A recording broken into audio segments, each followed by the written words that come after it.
இங்க இந்த அம்மாவோட பொண்ணு பாக்குறதுக்காக மாப்பிள்ளை வீட்ல இருந்து எல்லாருமே வீட்டுக்கு வராங்க. அதனால இவங்க வீட்ல எல்லாருமே கிளம்பிட்டு இருக்காங்க. பொண்ணோட அப்பாவும் பயங்கரமா மேக்கப்லாம் பண்ணி கிளம்பிட்டு இருக்காரு. பொண்ணோட அம்மா கேக்குறாங்க, நீங்க என்ன புது மாப்பிள்ள மாதிரி நீங்க கிளம்பிட்டு இருக்கீங்களேன்னு. ஆமா, நம்ம பொண்ணு பார்க்க வராங்க, நம்மளும் டிப்டாப்பா இருக்கணும்னு அவரும் சொல்றாரு. இவங்க பொண்ணு கிளம்பிட்டாளான்னு பாக்குறதுக்கு இந்த அம்மா போறப்ப அந்த பொண்ணு நான் உன்கிட்ட தனியா பேசணும்னு சொல்றா. மாப்பிள்ளை வீட்ல இருந்து இங்க வரும்போது அப்பாவை மட்டும் இங்க இருக்க வேணான்னு சொல்லுன்னு சொல்றா.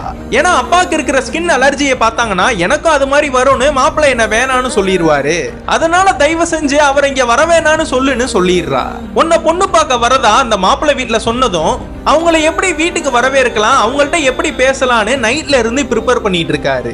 அந்த மனுஷன்ட்ட போய் நான் எப்படி சொல்றது, நீ வேணா உங்க அப்பாவை விட்டு கொடுக்கலாம், ஆனா நான் என் கணவனை விட்டு கொடுக்க மாட்டேன்னு கண் கலங்கி சொல்றாங்க.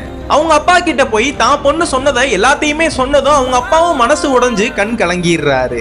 மாப்பிள்ளை வீட்ல இருந்து எல்லாருமே வீட்டுக்கு வந்துடுறாங்க. பொண்ணோட அப்பா எங்கன்னு கேக்குறப்ப அவரு ஒரு வேலை விஷயமா வெளியூர் போயிருக்காரு, உங்கள்ட்ட போன்ல பேசுறேன்னு சொன்னாங்கன்னு சமாளிச்சுக்கிறாங்க.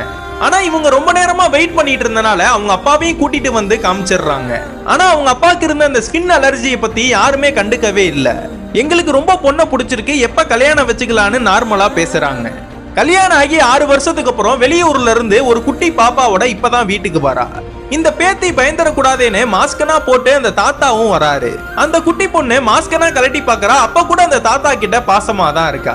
அதுக்கு மருமாவனும் வந்து, நீங்க ஏன் இது ஒரு பெரிய விஷயமா எடுத்துக்கிறீங்க, நாங்க டெய்லியுமே உங்களை வீடியோ கால்ல காட்டி இதுதான் உங்க தாத்தான்னு சொல்லுவோம், அவளுக்கும் உங்களை ரொம்ப பிடிக்கும், இது மாதிரி மருமவே கிடைச்சதுக்கு நான் கொடுத்து வச்சிருக்கணும்னு அவரும் கண் கலங்குறாரு.